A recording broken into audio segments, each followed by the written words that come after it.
nos hemos reunido como pueblo de Dios a adorar a Dios, así como hemos cantado con estos himnos. A Él es el que queremos dar la gloria. No a ningún otro. Aquel que murió y triunfó sobre la muerte, y aquel que ha preparado una redención perfecta y completa para nosotros. Nuestro Dios, en su amado Hijo, nos dio aquel regalo inefable que es Cristo. Y antes de comenzar y tratar y entrar dentro del Salmo 1, queremos pedir la bendición de Dios sobre la palabra predicada. Señor, somos siervos inútiles si tú no estás en nuestros medios. Amén. No tenemos palabras para que quebrante la piedra, sino confiamos en nuestra propia fuerza. Queremos que tú, Señor, nos dé de tu espíritu en nuestros medios, para que tú obres tanto el querer como el hacer. Padre, queremos que tu palabra sea predicada y aplicada a tu pueblo. Queremos oír palabra tuya y no palabra de hombres.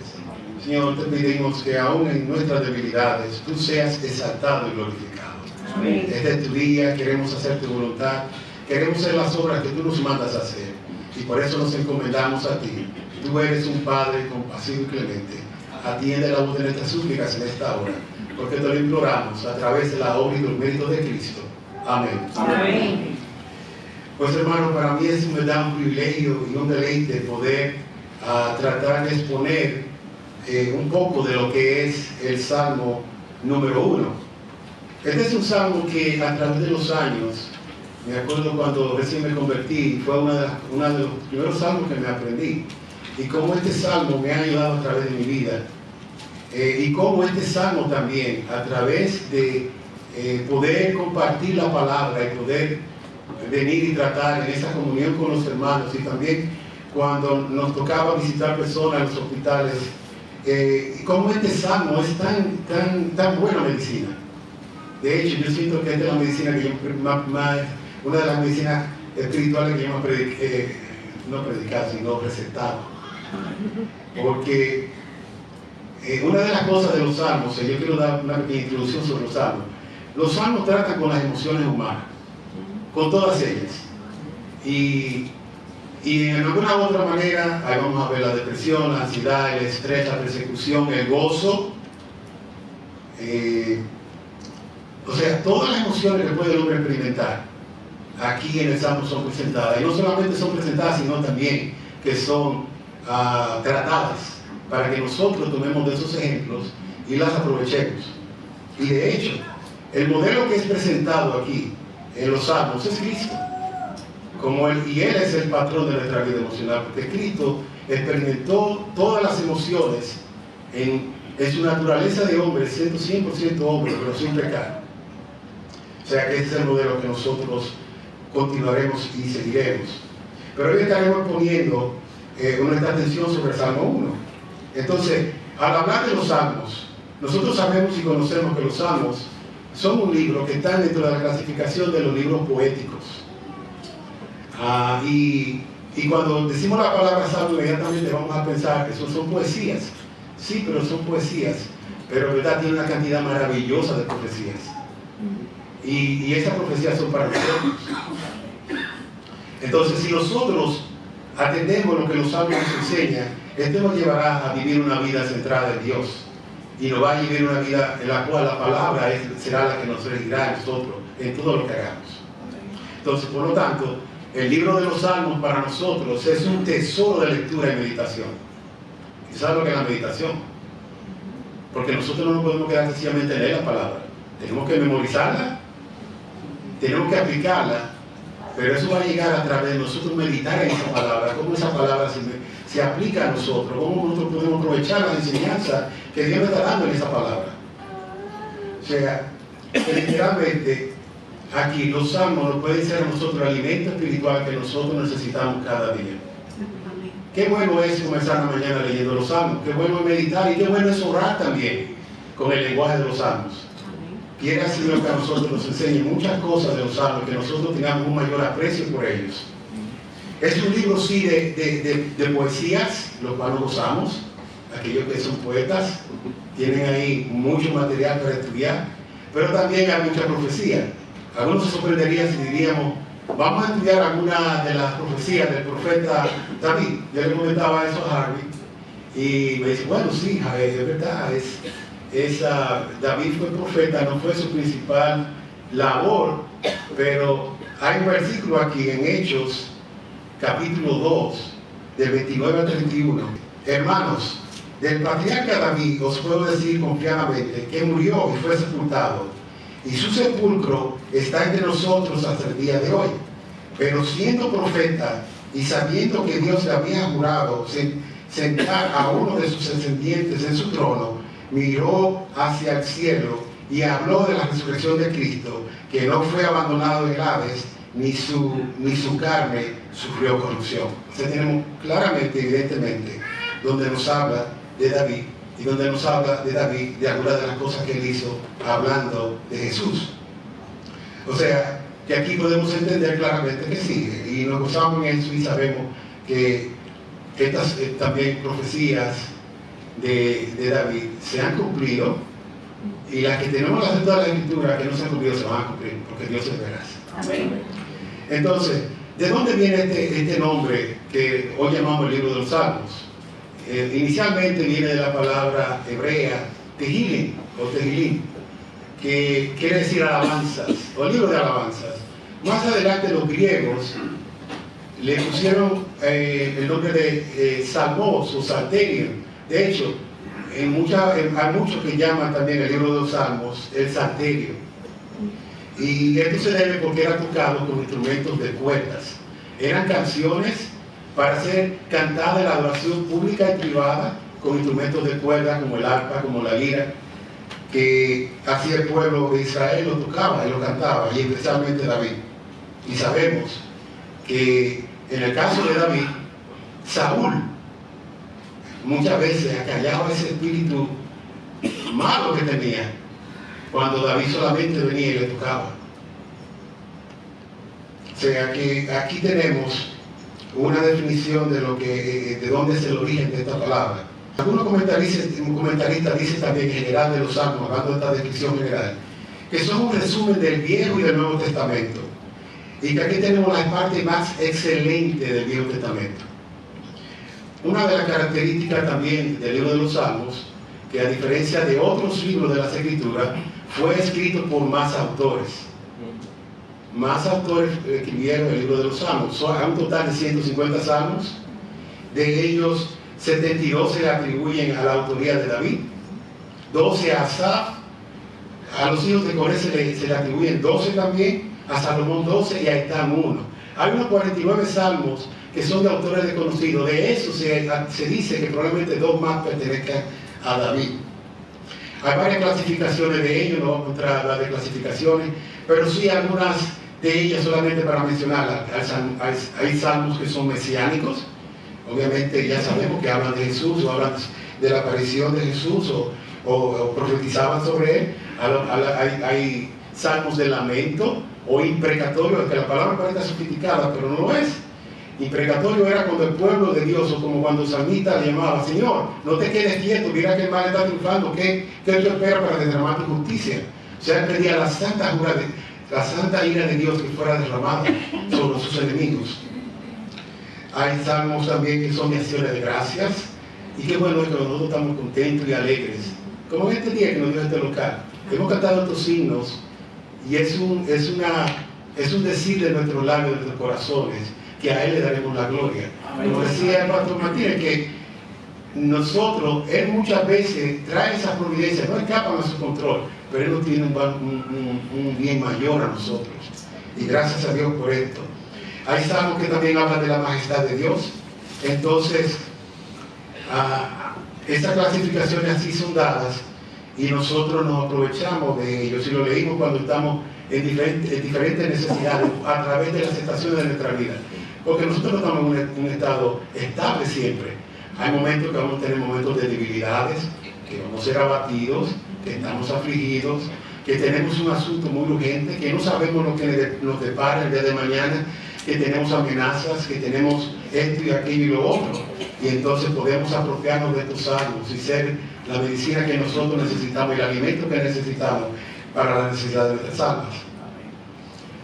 ¿Por qué entonces venimos a estudiar el Salmo 1? Y una de las razones por las que vamos a estudiar este Salmo es porque este prepara el terreno para la lectura de los demás salmos. Dice el autor que el Salmo 1 y 2 son como centuriones, son como esos guardianes que están a la entrada de la puerta. Que si usted no tiene el pase para entrar, o si usted no tiene la llave para entrar, usted no va a entrar a ese lugar. Y así no son los Salmos 1 y 2. En el caso específicamente del Salmo 1, aquí Dios presenta que solamente hay 2 caminos para el hombre. No hay 3. Entonces por eso fue que fue puesto este salmo. Los salmos no están ordenados de una manera cronológica. De hecho, el Salmo 1 se escribió alrededor de 400 años después del Salmo 90, que fue el primer salmo que se escribió, que lo escribió Moisés. Y luego, 600 años después se escribió el Salmo 126, que fue el último salmo de las Escrituras. Entre alrededor de 1000 años se escribieron los salmos. También es otro distintivo de lo mismo del libro de los salmos. Se escribieron muchos autores y se escribieron en un periodo de aproximadamente 1000 años. Pero el Espíritu de Dios fue el que escogió el orden de poner estos salmos. Y específicamente escogió el Salmo 1 para ponerlo ahí como un filtro, como una puerta de entrada. Este Salmo 1, una de las razones también por qué lo escogemos es porque este salmo, y por qué fue puesto ahí, porque está lleno de Cristo y su Evangelio, pero también está lleno de Dios y su ley. Nos recuerda las profecías cumplidas con relación al Salvador, como su nacimiento original y la repartición de sus ropas durante su crucifixión. Y hoy, al igual que cada domingo, nosotros recordamos que esta es la razón por la que nosotros estamos aquí reunidos. El mundo celebró el domingo pasado, la gran mayoría del mundo se acordaba de que Cristo resucitó ese domingo. Nosotros lo celebramos todos los domingos. Amén. Y esa es nuestra gloria, de que Cristo resucitó, de que un día le veremos a Él. Pero Él es nuestro todo en todo, y Él nos enseña aquí a través de este salmo también, en la manera que nosotros debemos de buscarle a Él. Aquí vamos a ver hoy 2 hombres, 2 caminos y 2 destinos que son totalmente diferentes. Dividiremos esta enseñanza del día de hoy, primero, en las características del justo, tanto los versículos del 1 al 3, ¿qué distingue al justo, al hombre bienaventurado? Y después entonces veremos el camino de los impíos, de los versículos del 4 al 6. Es necesario resaltar que aquí en este Salmo 1 hay un contraste muchas veces, aunque los versículos primero hablan más de la vida de los pecadores, del impío, del hombre que está bajo condenación, pero se intercalan aquí. Y entonces podemos entender algunas cosas también. Y más en los versículos finales del 3 al 6, también, aunque obviamente la gran mayoría de los predicadores coinciden en resaltar que aquí se habla básicamente y más sobre el impío, pero también se da la aseguranza de que cuál es el destino del hombre que teme a Dios y el hombre que hace su voluntad. Ya entrando una descripción del primer versículo, que lo leeré más adelante, dice, ¿qué hace este hombre? ¿Qué hace este hombre bienaventurado, este hombre feliz? Negativamente, esto es positivo. Esta es una parte negativa, pero una manera de enseñar, que se nos enseña a través de una prohibición o con algo que es negativo. Dice, no está en el consejo de los impíos. Pues no está este hombre bienaventurado en el consejo de los impíos, los hombres malos. Segundo, no está en camino de los pecadores. Tercero, no se sienta en la silla de los escarnecedores. Esa es la parte negativa.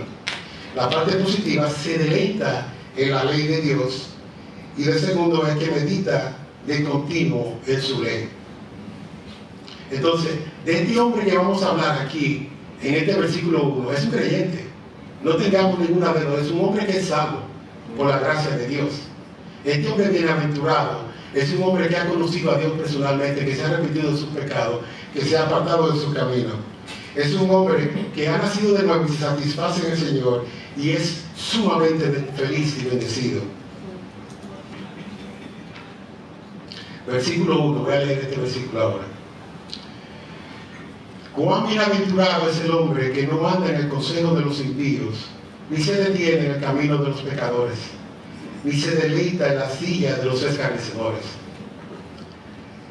Aquí este hombre, cuando la palabra de Dios dice aquí bienaventurados, otra manera de decir bienaventurados es dichoso, feliz, pero no cualquier feliz, es una felicidad que aquí se describe en plural, o sea, de bienaventurado no es solamente bienaventurado, es bienaventurados. Un hombre dichoso es un hombre que tiene todas las cosas que necesita en este mundo. No estamos hablando de cosas materiales, de las espirituales. Si tenemos la gracia de Dios, eso no es suficiente a nosotros. Amén. Pero este hombre, su felicidad no viene del mundo, sino del Señor. Porque este gozo verdadero solo es hallado en Él, en Dios. Él es derramado desde el trono de gracia. ¿Has experimentado tú este gozo que se habla aquí? Segundo de este pasaje que podemos ver es que está separado del mundo. Este hombre bienaventurado rechaza el consejo del mundo y su cosmovisión humanista. Rechaza el consejo no piadoso. Rechaza el humanismo secular con su sabiduría humana. Nosotros tenemos aquí muchos sabios hoy día. Y en el internet usted se encuentra con videos y charlas y esto y lo otro. Hay expertos hasta de profesiones que no lo son. En la medicina mucha gente dando consejos, ponen 2 o 3 informaciones, asustan al mundo y usted lo cree y lo pasa adelante. Se parecen personas sabios, eruditos, y no lo son. Nosotros no creemos esas cosas. Nuestra regla final y principal son las escrituras. Si es conforme a la palabra de Dios, entonces lo hacemos. Si no es conforme a la palabra de Dios, no lo hacemos. Entonces, ese humanismo secular no tenemos que desecharlo. De una manera práctica se expresa como cuando el hombre dice, y es el centro de todo. El hombre dice, porque del hombre, por el hombre y para el hombre son todas las cosas. Al hombre sea la gloria. El hombre se glorifica a él mismo. Eso está en nuestro DNA. Normalmente nosotros tenemos la tendencia hacia el mal. No nacemos queriendo hacer el bien por nuestra naturaleza. Entonces hay un secularismo hoy día que trata de engañarnos, trata de imponer sus creencias y tiene una agenda campante y sonante y está adelantando. Y está entre los medios políticos, está en el medio de Hollywood, está en la televisión, está en todas partes y los medios sociales. O sea que estemos alerta en cuanto a eso, para que no continuemos y no progresemos hacia el camino del mal, porque la paga del pecado ahí es la muerte. Ese hombre está separado del mundo. Nosotros tenemos que no estar fuera del mundo, sino guardarnos del mal. Y el mal está al acecho, donde quiera. No es que vamos a estar fóbicos ahora, pero tenemos que entender que tenemos debilidades, podemos ser engañados, por eso es que tenemos que nutrirnos de la palabra de Dios para poder hacer nuestra fortaleza y sobre lo que nuestra conciencia pase en juicio. Otra de las características de este hombre bienaventurado es que él anda bajo el ojo de aquel que cubría todas las cosas. Y no, muchas veces cuando leemos este versículo completo, nosotros vemos una progresión aquí, que primero dice, cuán bienaventurado es el hombre que no anda, después dice que no se detiene en el camino, va caminando, y finalmente nos dice o nos informa que está sentado en la silla de los escarnecedores. Hay una progresión, y muchas veces el pecado es así también. Nosotros podemos estar caminando y de un momento algo nos distrae, lo podemos ver, pero no nos quedamos ahí. Nos damos cuenta que es algo malo y seguimos. Si vamos caminando, seguimos nuestra ruta. Puede ser que alguien nos llame la atención sobre algo en nuestro andar, en nuestra senda, y nosotros nos detengamos por un momento, pero nuestra conciencia infumada nos va a decir, no, eso no es bueno, eso no es piadoso, y seguimos nuestro camino. Pero cuando nosotros ya nos sentamos en la silla de los escarnecedores, ese sentarse en esa silla de los escarnecedores es tener como ya parte con ellos. Deliberadamente, si vamos caminando, nos vamos a tener que parar y luego vamos a tener que tener la iniciativa de caminar hacia ellos y sentarnos ahora a disfrutar con su pecado. No podemos hacer eso. Aquí nos enseña el Espíritu de Dios sobre eso, de que hay una progresión de andar pararse y luego sentarse con ellos y nos da a nosotros una alerta para que no caigamos en esas cosas. El hombre bienaventurado rechaza adoptar esta manera de pensar y de seguir la dirección hacia la destrucción del alma. No se identifica con sus causas, no se asocia con su agenda, no se ríe de las vulgaridades y no se entretiene con las depravaciones. Es triste muchas veces que este versículo, al final, cuando dice que no se sienta en la silla de los escarnecedores, ¿usted sabe quiénes son los escarnecedores? Aquellos que se burlan de Dios. Nosotros tenemos muchas personas que se burlan de Dios. Miren las universidades. Atentos a que son profesores. Muchos se presentan y son escarnecedores. Muchos son ateos. Y muchos de nuestros jóvenes que van a la universidad salen influenciados por esos escarnecedores que se mofan de Dios. Hay escarnecedores también en Hollywood. Cuando nosotros nos sentamos a ver películas, y tristemente en nuestra sociedad también, muchas de nuestras morales son formadas por películas. ¿Y qué nos dan? Son por escarnecedores. Los medios sociales también, o muchos otros amigos que podemos tener. O sea, nosotros no podemos sentarnos con los escarnecedores, tenemos que estar definidos, tener integridad, no reírnos con sus chistes tampoco. Amén. ¿Cómo vamos a ver un programa en donde se está hablando y mofándose de Dios? Y se están diciendo malas palabras, y se están diciendo esto y aquello y lo otro. Si nosotros nos sentamos a verlo a ellos y a disfrutarlo, no quiere decir que un día ustedes ven una película y dijeron algo y se rió, no, ya no lo vamos a condenar. Pero es el hábito de caer en estas cosas y elegirlo. No podemos sentar en la silla de los escarnecedores. Y en eso tenemos que diferenciarnos del mundo. Entonces tenemos que separarnos de ellos, de sus creencias, conductas y aún todas sus pertenencias, todas las cosas que pertenecen o mueren que son de ellos. Nosotros en la antigüedad conocemos que las ciudades, para protegerse de los enemigos, eran amuralladas. Y ciertamente había murallas que eran difíciles destruirlas. Así mismo nosotros tenemos que tener nuestras paredes espirituales y tener también nuestra defensa individual. Por eso el Señor nos da aquí en Efesios 6 lo que es la armadura del creyente. Nosotros no podemos salir cada día como desarmados, sin un escudo, sin una espada, sin nuestro pie estar apresto, sin tener un escudo que nos proteja, un yelmo que proteja nuestra cabeza también. Por eso tenemos que equiparnos de la palabra de Dios y que esta sea nuestra arma, que nos equipe a nosotros para poder cada día salir a este mundo. Porque este mundo no es indiferente y no es neutro tampoco.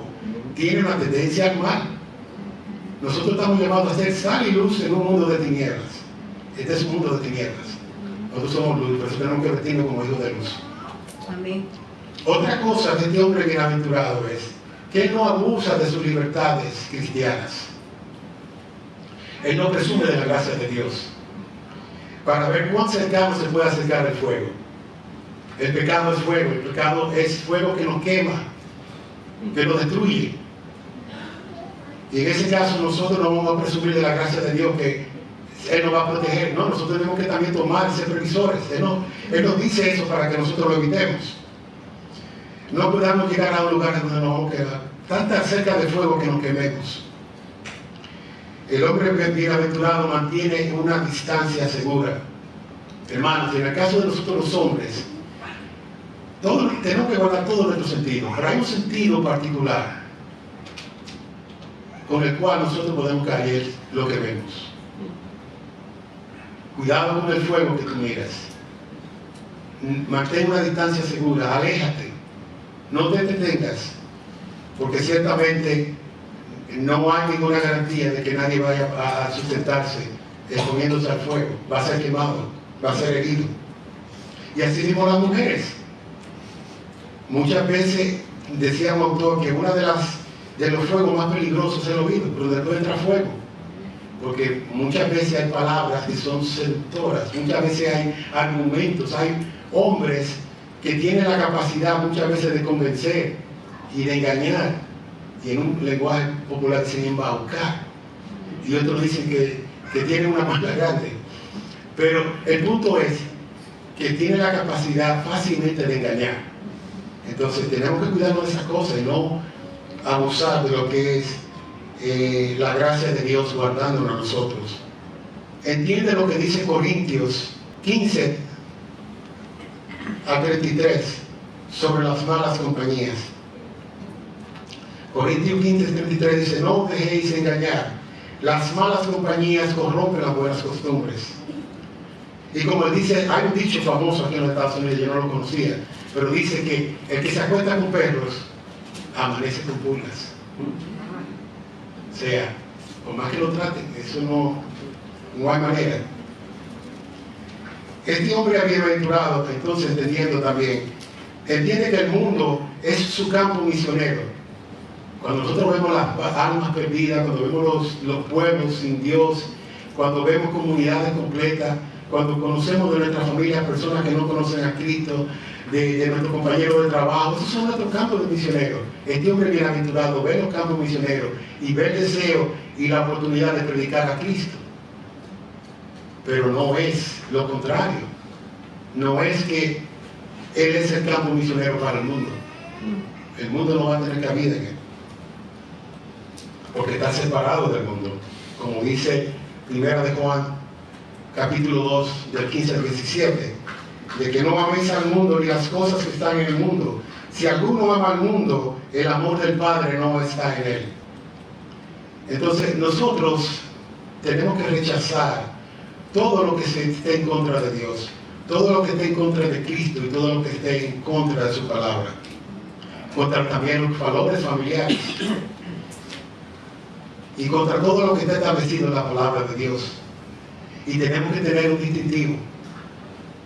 Cuando las personas nos vean a nosotros, cómo nos conducimos, cómo nosotros hablamos, cuáles son nuestros intereses, cuáles son nuestros planes, tiene que verse distintivo. Cuando educamos a nuestros hijos también, hay un distintivo. Cómo manejamos nuestros negocios, cómo manejamos nuestros asuntos. En todo esto tenemos que ser gobernados por la palabra de Dios. Y aún cuando tomamos decisiones grandes, comprar una casa, mudarnos a un lugar, tenemos que tener nuestro distintivo, donde la condición espiritual debe ser lo primero que nosotros siempre contemplemos. Y estamos en un mundo que tristemente todo el mundo quiere muchas veces tener una aceptación y que haya tolerancia, y que toda persona al aceptarlo quiere que lo acepten como lo que son, y muchas veces quieren que nosotros pensemos como ellos, pero nosotros no podemos jugar ese mismo papel. Nosotros no podemos correr tras las multitudes, no. Entonces cuando Dios nos dice aquí, nos da esas prohibiciones negativas que son positivas para nosotros, tenemos que aprender que Él lo que quiere enseñarnos algo. Muchas veces tiene que formularlo de esa manera para nosotros poderlo entender, y en todo esto es lo que nos quiere hacer el bien. Pero espero que esta parte del primer versículo ahí más o menos tengamos una idea ya de lo que trata. Versículo 2 dice, en este versículo 2 dice, aquí continuando con este hombre bienaventurado, sino que en la ley del Señor está su deleite, y en su ley medita de día y de noche. En otras palabras, este es un hombre que está saturado de la palabra de Dios. Ese meditar, ese leer, ese estudiar de día y de noche, quiere decir que él está de continuo en todo lo que hace, meditando todo el día. Tiene un sistema de creencias que son diferentes a las del mundo. Sus deseos son diferentes, sus afectos y sus anhelos son diferentes. Tiene un corazón nuevo. Dios le ha hecho, para ponerlo en un término que es de mi campo,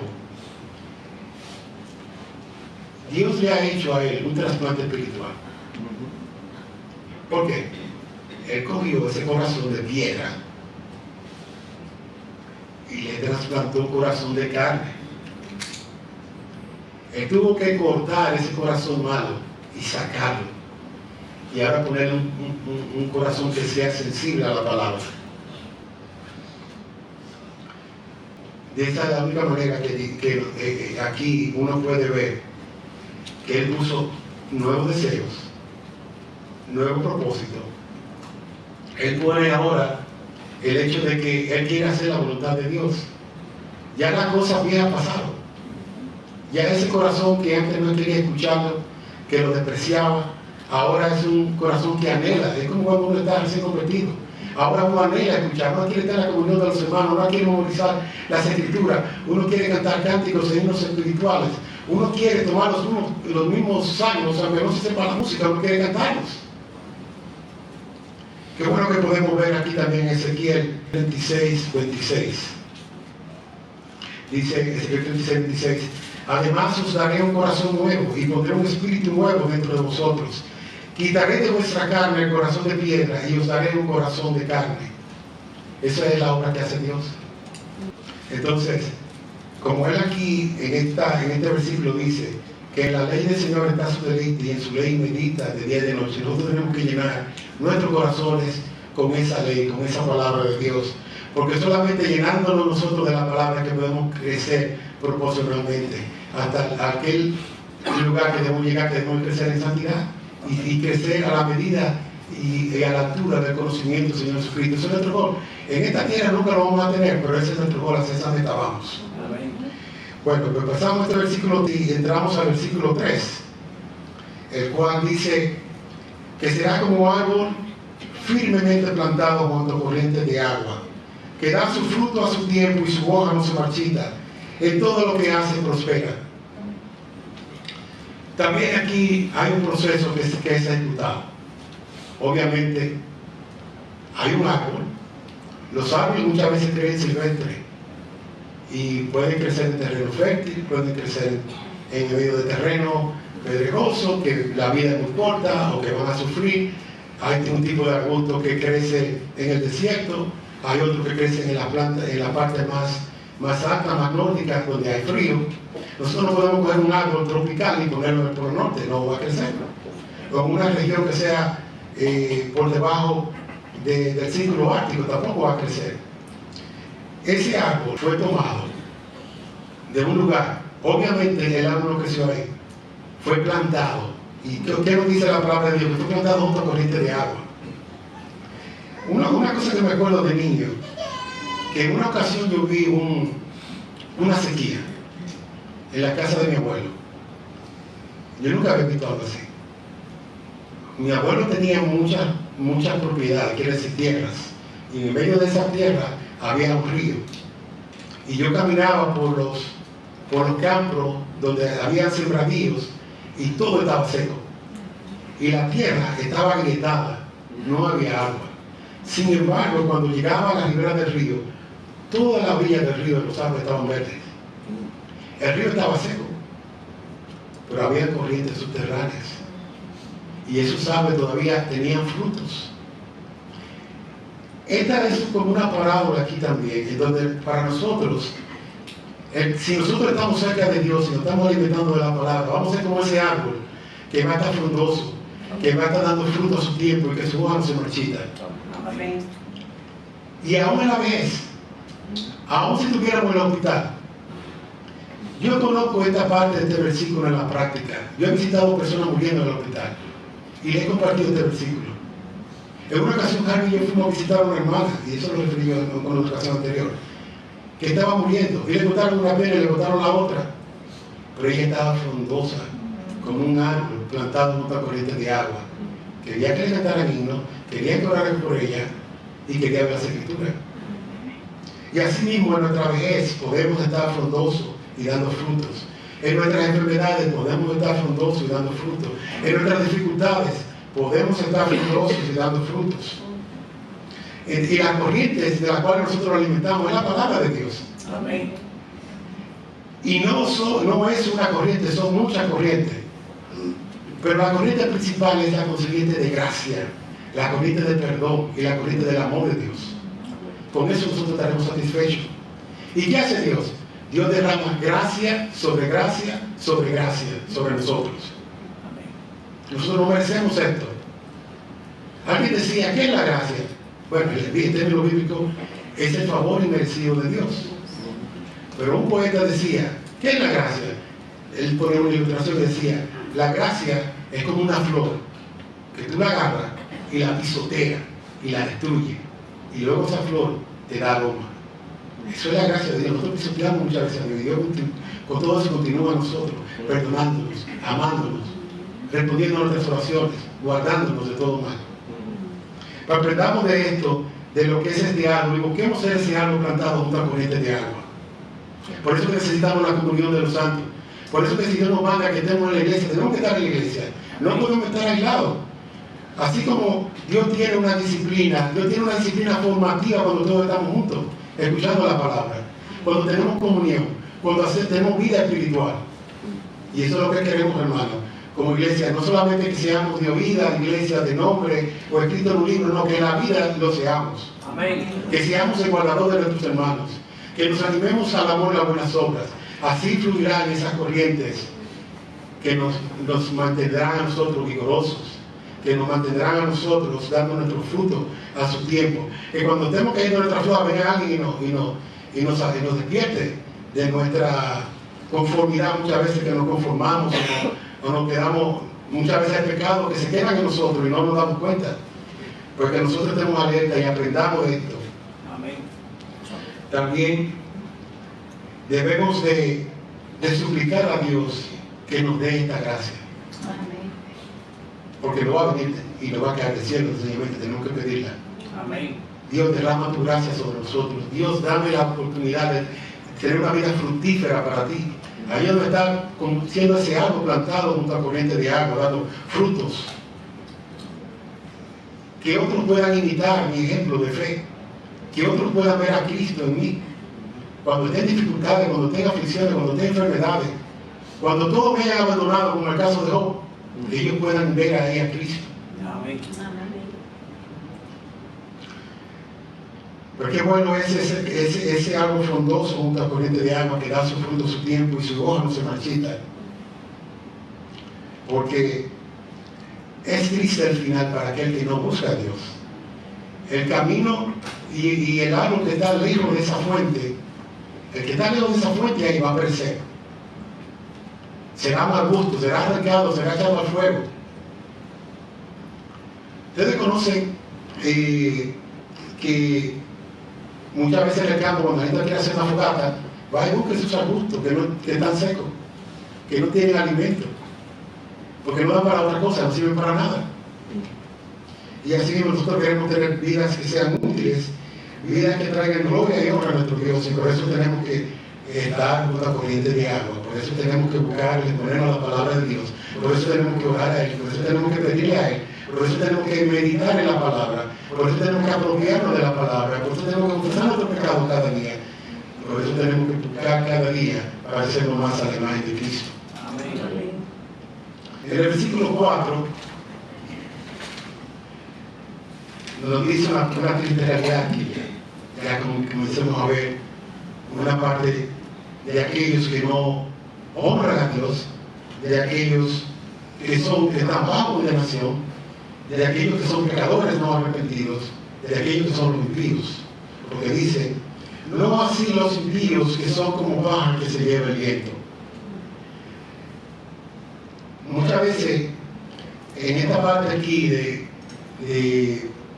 usar la paja como una figura, hay ciertos productos agrícolas como el trigo que crece, la planta del trigo crece, tiene su vaina y dentro de la vainita está la semilla.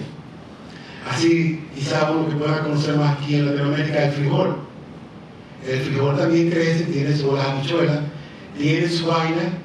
Cuando es cosechada, toda ella es reunida y hay métodos muchas veces que le dan con palo y la sacan y luego comienzan a dejarla caer. Y el viento, donde hay viento, o muchas veces se usan máquinas que creen viento, ese era el método tradicional antiguo para esa época, era el viento lo que usaban. Cuando dejaban caer la semilla, a la semilla ir cayendo y el viento dándole, así salía la paja y recolectaban la semilla. Esa paja era inútil. Con esa paja lo único que se podía hacer era quemarla. Era desechada, era botada. Y eso es lo que la similitud que hace aquí con el impío, que son como paja que se lleva el viento. No perecerán. El día del juicio no se sustentarán delante de Dios. Porque no tienen vida. No dan frutos. Están muertos. No están plantados junto a corrientes de agua. No prosperan. Intrínsecamente sin valor. Inútiles y como arbustos. Arbustos son plantas que crecen y no dan ningún fruto, y muchas veces tienen espinas, y muchas veces lo que dan son problemas. O sea que vemos claramente aquí a quién se refiere ya, comenzando el versículo 4, sobre el caso de los impíos, de que son como paja, serán quemados, no tienen valor, y no son como ese árbol plantado junto a corriente de agua. Versículo 5. Por tanto, no se sostendrán los impíos en el juicio, ni los pecadores en la congregación de los justos. No habrá gracia para ellos. Por eso es que es tan importante. A mí me agradó mucho que Gabriel leyera ahí sobre este pasaje de que entrar por la puerta estrecha.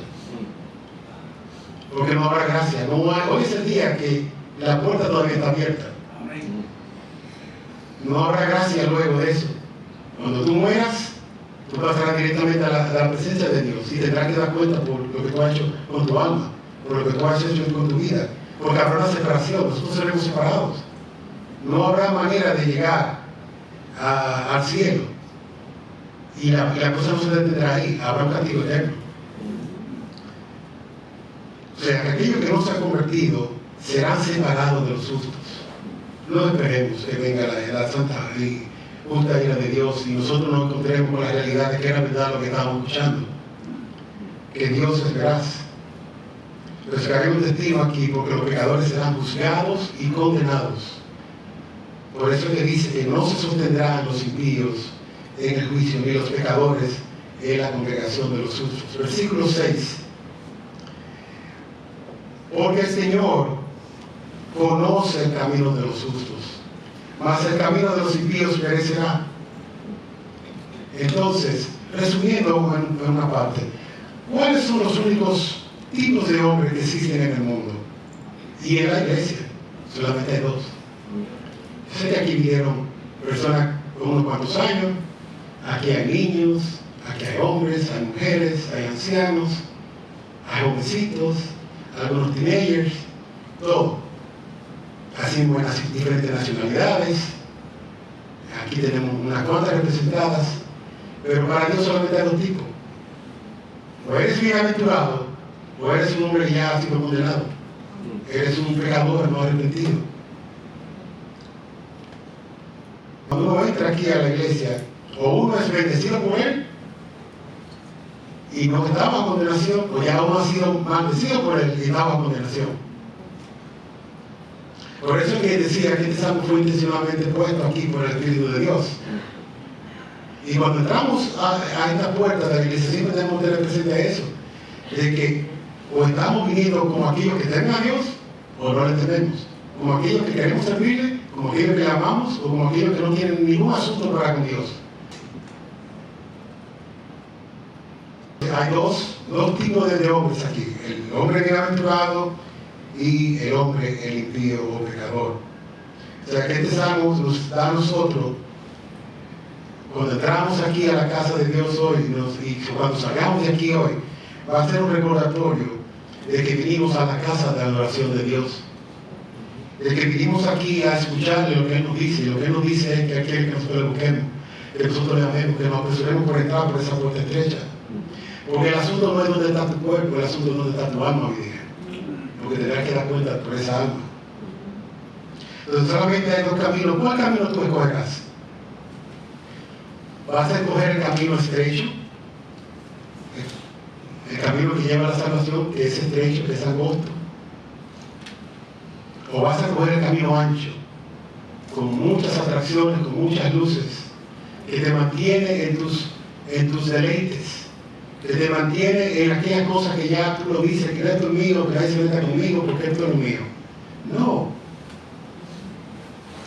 Quizás tú has visto otros que han entrado por ese camino y ese entró ahí, pero ese no sabe. Si nunca has entrado tú por este camino que lleva a la salvación, debes abandonar el camino de la destrucción que te llevará a la condenación eterna. No esperes. Romanos 8:1 nos dice: por consiguiente, no hay ahora condenación para los que están en Cristo Jesús, los que no andan conforme a la carne, sino conforme al Espíritu. Y hermanos, y personas que nos visitan, debemos meditar en estas cosas. Porque esto sería como una aplicación de lo que hemos escuchado al leer un versículo como este. De que no hay condenación para los que están en Cristo Jesús. Si tú no estás en Cristo, tú estás bajo condenación. Los que andan conforme a la carne y no conforme al Espíritu. También Hechos 4:12 dice: y en ningún otro hay salvación, porque no hay otro nombre bajo el cielo dado a los hombres en el cual podamos ser salvos. No hay ningún otro mediador entre Dios y los hombres, es Cristo. Amén. No hay otra manera, después que uno muera, de alcanzar el cielo. No hay salvación por obras. No hay un hombre justo que diga: yo voy a hacer buenas obras y seré salvo. Eso es un engaño. O todavía se muere y te pueden hacer algún ritual para ganar el cielo. No lo hay. No está en las Escrituras. También es bueno que medite en lo que dice Juan 14:6. Jesús le dijo: yo soy el camino y la verdad y la vida. Nadie viene al Padre sino por mí. Si hoy estás en Cristo, si hoy tú no estás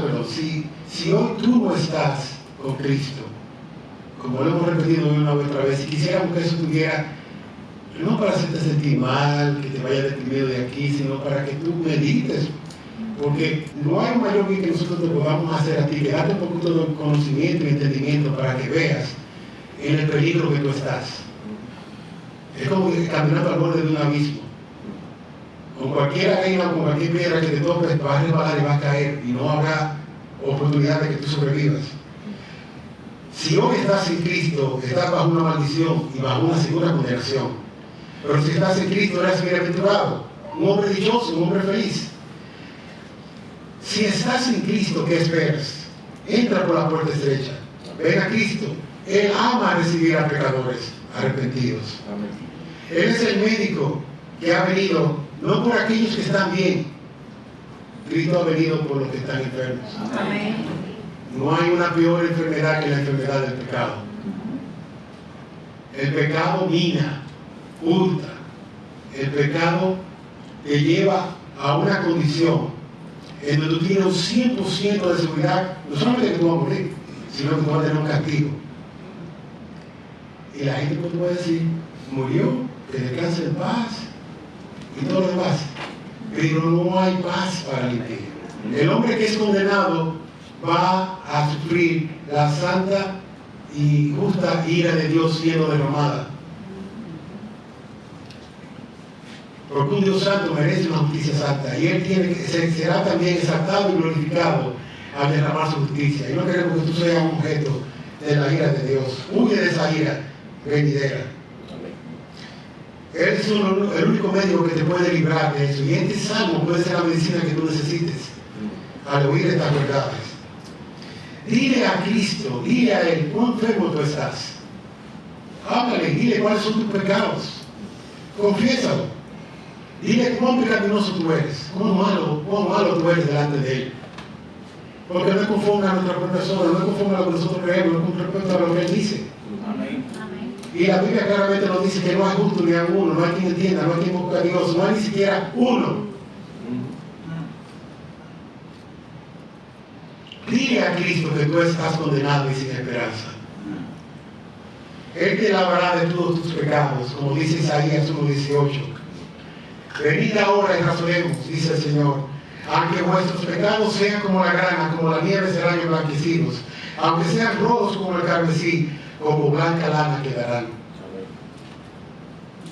Él te vestirá de la justicia perfecta y serás acepto delante de Dios. Amén. Solamente a través de aquella justicia, de aquel ropaje especial de Cristo, es que Él nos va a recibir a nosotros y nos va a dar ese perdón, porque cuando nos vea va a ver a Cristo, va a ver la obra que Él hizo en la cruz, va a ver su justicia habiendo recibido la paga que demandaba. Una justicia divina, demandando un sacrificio único que fue el sacrificio de Cristo. Romanos 10:13, finalmente el último versículo que voy a citar, dice: porque Todo aquel que invoque el nombre del Señor será salvo. Y hoy es el día de salvación. Amén. Quiera, Señor, que a nosotros, aquellos que somos bienaventurados, aquellos que estamos felices, que estamos gozosos, que estamos plantados junto a corriente de agua, que el Señor nos ayude a alimentarnos más y más de esa corriente de agua. Amén. Y aún si somos bienaventurados, si no nos estamos alimentando completamente de esa corriente de agua, que nosotros busquemos alimentarnos de esa corriente de agua, conociendo más lo que es Dios en su ser, en sus atributos, en lo que Él nos promete a nosotros, en lo que Él es para su pueblo, en lo que es en sí mismo. Y así nosotros podamos estar fuertes y estar vigorosos y estar dando nuestro fruto, porque nuestra hoja no caiga. Pero si no estás en Cristo y no eres ese árbol, y tú no eres ese bien hombre bienaventurado, apresúrate por entrar por la puerta estrecha. Amén. Ya lo hemos dicho una y otra vez aquí. Él es remunerador de lo que le busca. Amén. Él es perdonador. Dile, Señor, perdóname. Confiesa tus pecados. Hazlo a través de Cristo y encomiéndate en Él. Y pídele a Él que te dé la salvación. Amén. Oremos. Padre, nosotros somos débiles, tú eres fuerte. Tú eres el Dios de gloria.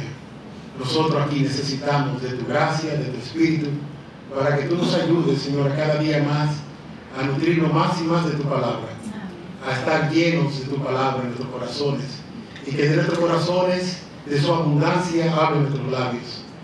Y nos te rogamos que tú, como iglesia, nos prepares, nos capacites a cada uno de nosotros, para que examinemos nuestras vidas y veamos si somos como ese árbol plantado junto a corrientes de agua.